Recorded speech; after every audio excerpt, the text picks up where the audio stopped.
Ya. Kita rekam ya. Udah, Bu, udah. Rekam.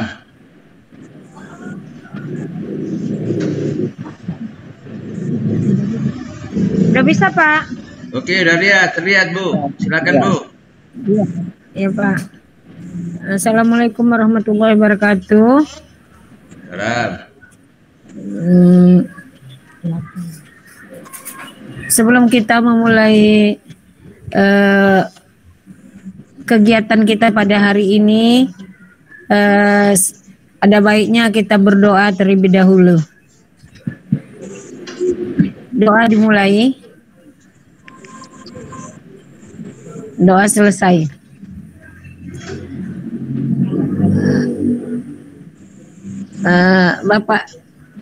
Bapak Ibu sekalian, bagaimana kabarnya pada pagi hari ini? Sehat, Bu.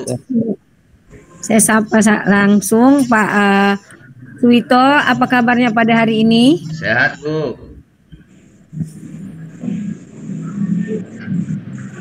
Pak Yusman?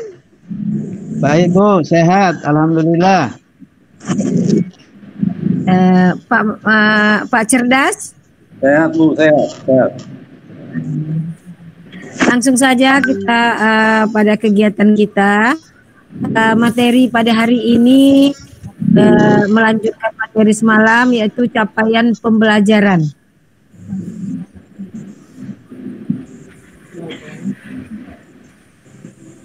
Yang pertama, mengapa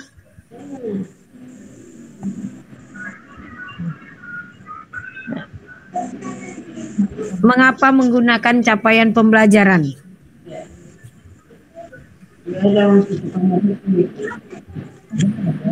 Capaian pembelajaran sebagai sarana untuk mewujudkan profil pelajar Pancasila.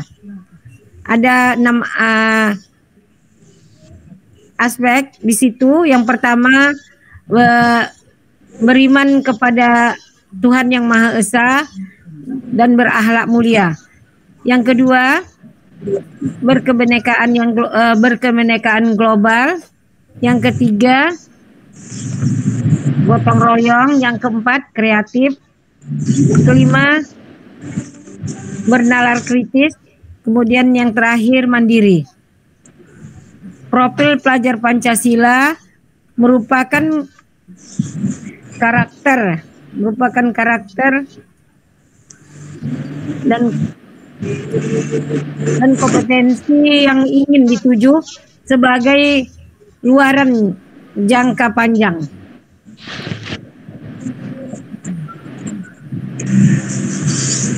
Setiap mata pelajaran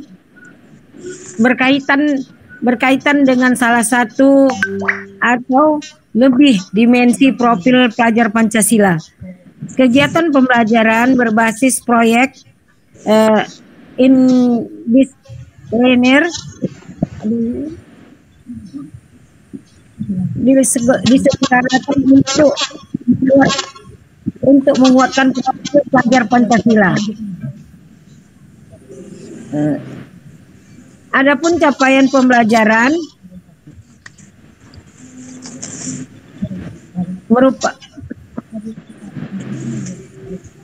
merupakan bentuk pengintegrasian kompetensi inti dan kompetensi dasar yang disusun secara komprehensif. Closing, Bu, closing.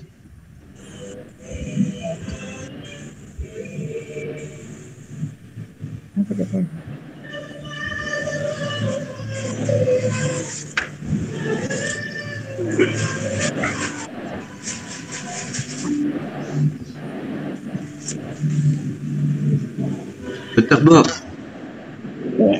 Kenapa, Pak? Pak, saya nggak pakai kacamata, nggak nampak, Pak. Pening saya. Iya, ditutup aja refleksi, Bu. Iya, langsung aja. Sudah direfleksi, pembelajaran Bu. Kita. Ya, demikian materi pembelajaran kita pada pagi hari ini. Mungkin di antara bapak-bapak ada yang ingin memberikan refleksi atau pertanyaan. Eh, saya kembalikan kepada moderator. Oke. Ke Pak Yusman barangkali ada refleksi atau pertanyaan, Pak. Satu orang saja.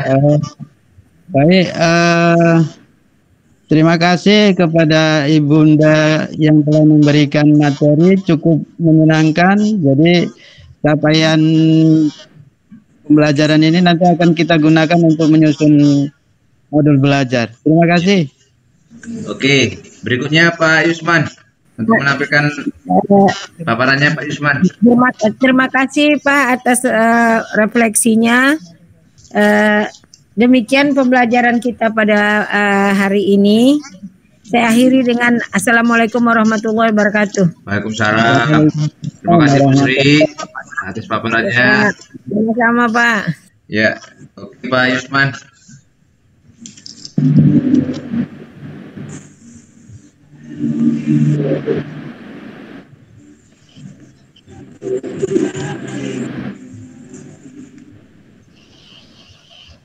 Assalamualaikum warahmatullahi wabarakatuh. Waalaikumsalam warahmatullahi wabarakatuh. Baik Bapak dan Ibu, selamat pagi, salam sejahtera bagi kita seluruhnya. Selamat pagi Pak. Pagi Pak.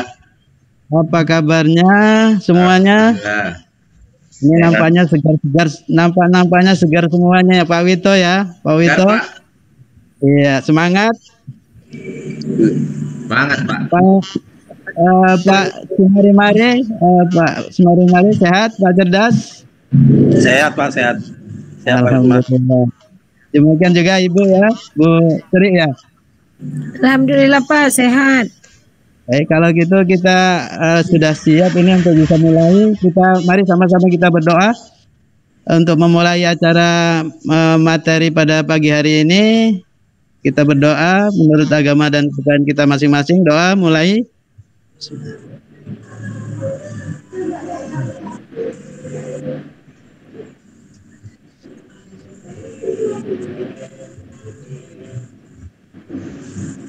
Selesai.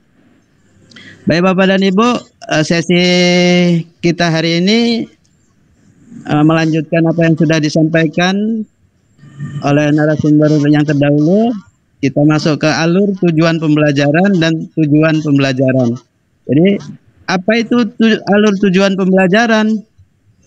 Alur tujuan pembelajaran itu sepertinya kita sering melihat kalau ada sungai itu ada alurnya, begitu berarti semacam arah yang dilalui begitu ya, atau langkah-langkah.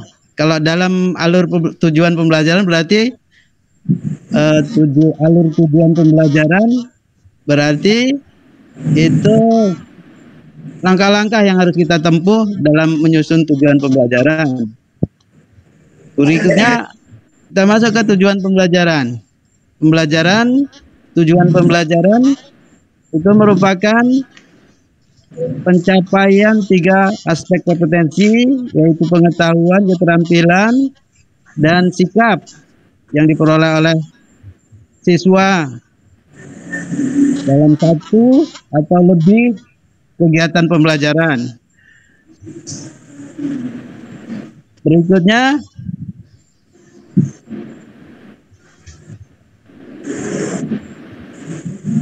ini alurnya. Jadi yang kita katakan tadi bahwa alur tujuan pembelajaran yang mau kita laksanakan untuk menyusun tujuan pembelajaran. Yang pertama kita lihat, kita mulai dari capaian pembelajaran, kemudian kita masuk kepada fasenya, dan dari fase kita turunkan menjadi tujuan pembelajaran. Jadi capaian pembelajaran di fase B kita ambil contohnya, peserta didik memahami ide pokok dan ide terperinci serta dapat menjelaskan dan menganalisa serta menyampaikan pendapatnya terkait pengetahuan, IPA, teknologi, dan masyarakat. Untuk membuat tujuan pembelajaran itu ada 3 aspek. Yang pertama kompetensi, kedua konten, dan yang ketiga variasi. Kita lihat contohnya. Yang mana ini? Ini fase B yang tadi dari capaian pembelajaran. Kemudian peserta kita ambil. Ini contohnya tujuan pembelajaran. Peserta didik mampu menemukan ide pokok, berperinci tentang konsep IPA. Closing Pak, closing. Baik, terima kasih. Demikian yang dapat kita sampaikan pada pertemuan kali ini. Mudah-mudahan apa yang saya sampaikan dapat berguna. Kita refleksi sebentar untuk menutup acara ini. Siapa yang mau memberikan pertanyaan atau jawab refleksinya? Cerdas mungkin. Terima kasih Pak. Ya, kami sebagai peserta pada pagi hari ini Pak sangat gembira di dalam penjelasan Bapak, terutama pembelajaran yang Bapak jelaskan sudah sampai kepada istilahnya pemberian contoh yang sangat menarik. Yang Bapak bilang alir itu kita contohkan kepada sungai, yang macam mana sungai itu. Kami sudah paham dan terima kasih atas penjelasan Bapak. Demikian Pak Yusman. Ada lagi? Mungkin Pak Wito atau Bu Sri? Pas Pak, pas. Nah, baik, karena pembelajaran kita waktunya telah berakhir, maka kita akan jumpa dalam sesi yang berikutnya nanti. Saya tutup. Billahi taufiq wal hidayah. Assalamualaikum warahmatullahi wabarakatuh. Salam.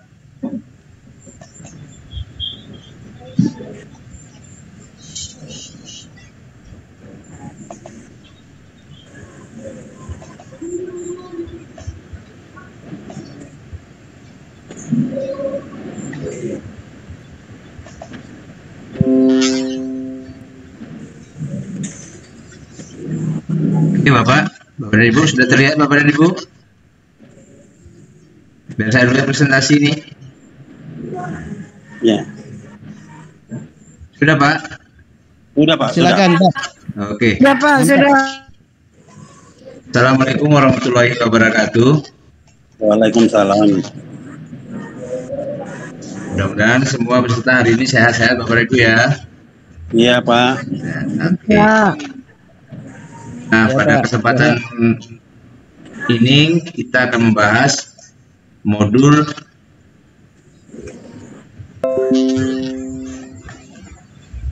rumah belajar, plafon rumah belajar.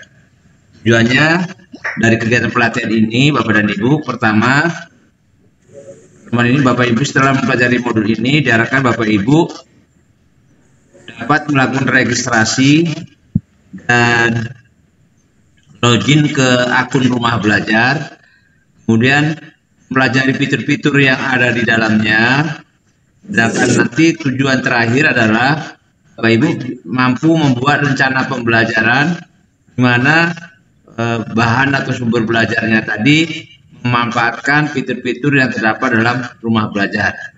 Jadi itulah tujuan pembelajaran kita hari ini. Kemudian pada pertemuan ini sudah kami persiapkan Bapak dan Ibu LK-nya, nanti Bapak Ibu bisa ikuti, ya, bisa ikuti petunjuknya.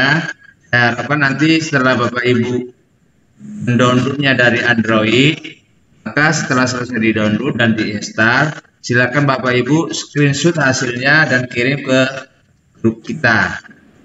Kemudian untuk kegiatan diskusi, saya harapkan nanti Bapak Ibu mendiskusikan sesuai dengan mata pelajarannya masing-masing untuk membuat rencana pembelajaran. Nah, rencana pembelajaran yang dibuat nanti sudah kami persiapkan template-nya, template rencana pembelajaran sesuai dengan program sekolah penggerak, ya Bapak dan Ibu.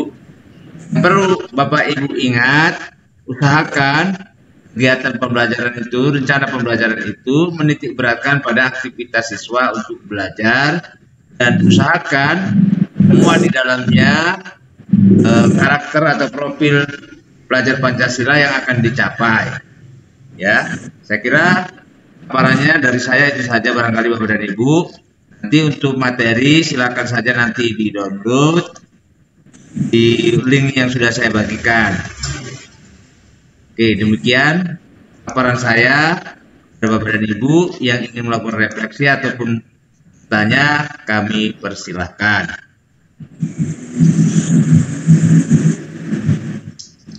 Silakan Bapak dan Ibu. Baik, Pak. Itu yang untuk apa Pak? Untuk registrasi siswa Pak. Menggunakan apa ya kira-kira itu Pak?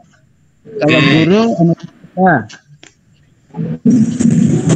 Nah, untuk registrasi Bapak dan Ibu dalam akun Rumah Belajar itu ada 3 jalur. Apakah Bapak Ibu dari umum atau sebagai guru dan sebagai murid. Saya nanti harap Bapak Ibu silakan saja nanti bereksplorasi, silakan saja diklik. Kalau mendaftar secara umum apa saja caranya.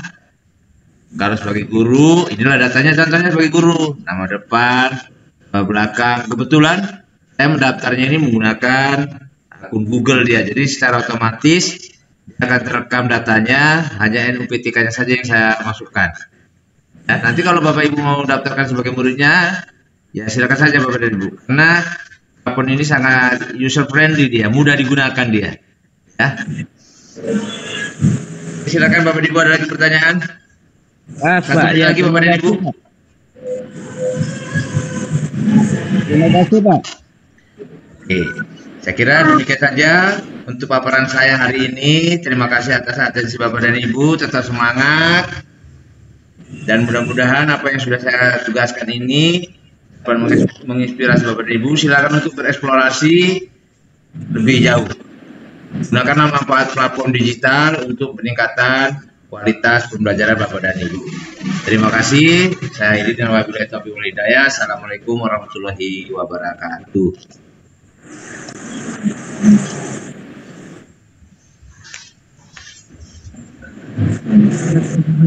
Silakan Pak Yusman, naikkan dulu punya Pak Cerdas. Ya Pak.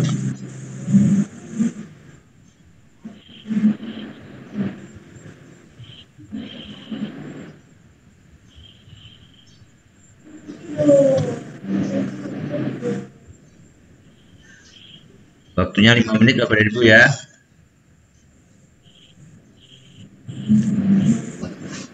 Terima kasih. Berikan wordnya saja Pak Yusman. Sudah bisa kita mulai Pak? Boleh Pak.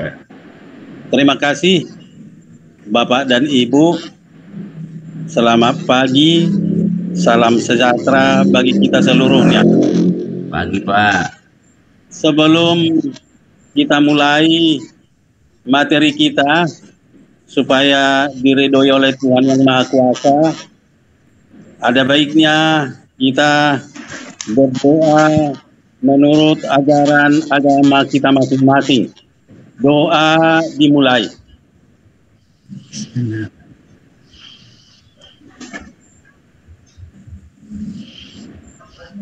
Doa selesai. Bapak dan Ibu, pada pagi hari ini biasanya saya lihat sudah cerah-cerah. Bagaimana Bapak dan Ibu, sehat semua? Sehat Pak. Makasih Pak. Ya, sehat Bu Sri.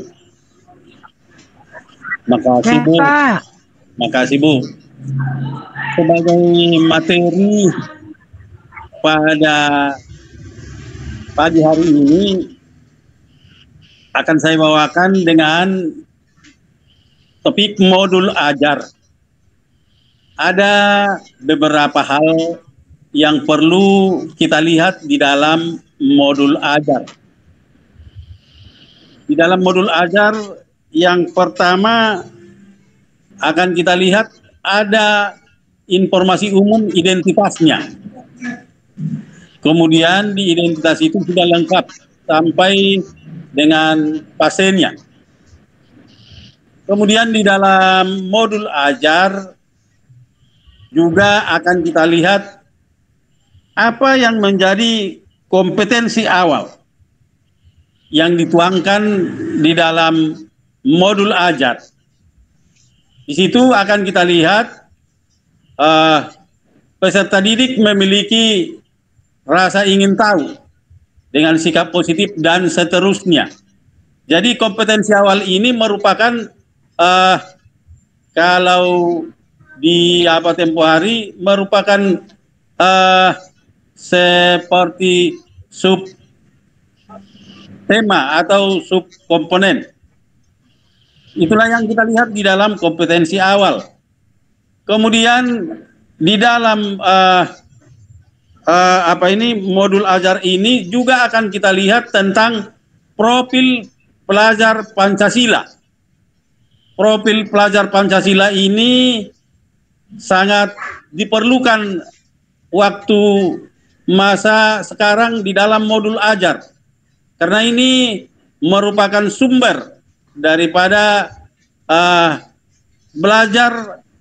Merdeka Belajar itu bersumber dari profil pelajar Pancasila. Maka yang sekarang harus memang kita lihat di dalam profil pelajar Pancasila dengan jelas dan dengan cermat yang berkaitan juga dengan materi pelajaran. Materi pelajaran keseluruhan ada berkaitan dengan profil pelajar Pancasila. Berikutnya juga harus didukung oleh sarana dan prasarana. Sarana dan prasarana ini sangat mendukung bagaimana orang belajar. Itulah yang tempo hari kita akan membuat suatu analisis kebutuhan siswa. Apa yang dibutuhkan. Kemudian berikutnya ada target peserta didik. Di dalam modul ajar itu harus ada targetnya. Closing Pak, closing. Ya, demikian yang bisa kami sampaikan.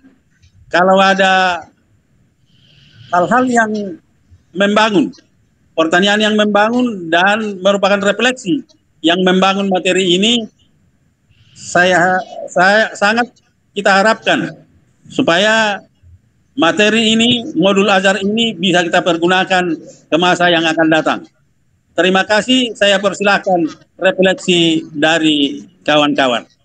Oke, dari Bu Rahma barangkali. Satu saja dari Bu Rahma. Ya, kasih kesannya diberikan kepada saya.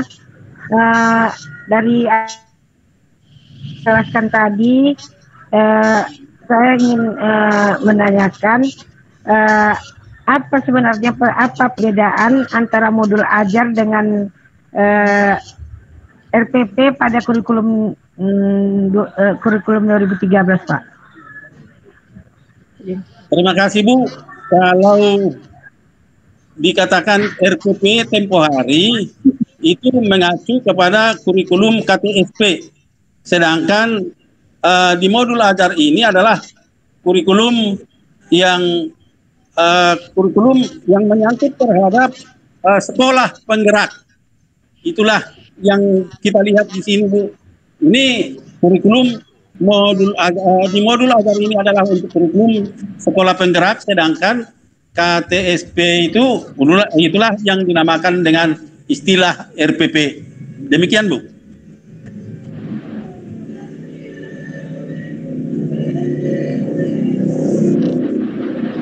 Pak, tutup Pak. Lagi Bapak dan Ibu? Pak. Kalau nggak ada, tutup Pak. Ya. Screen-nya tutup saja Pak Yusman. Screen-nya. Oke, silakan nampakkan wajahnya Bapak Ibu biar kita foto dulu. Bu Rahma.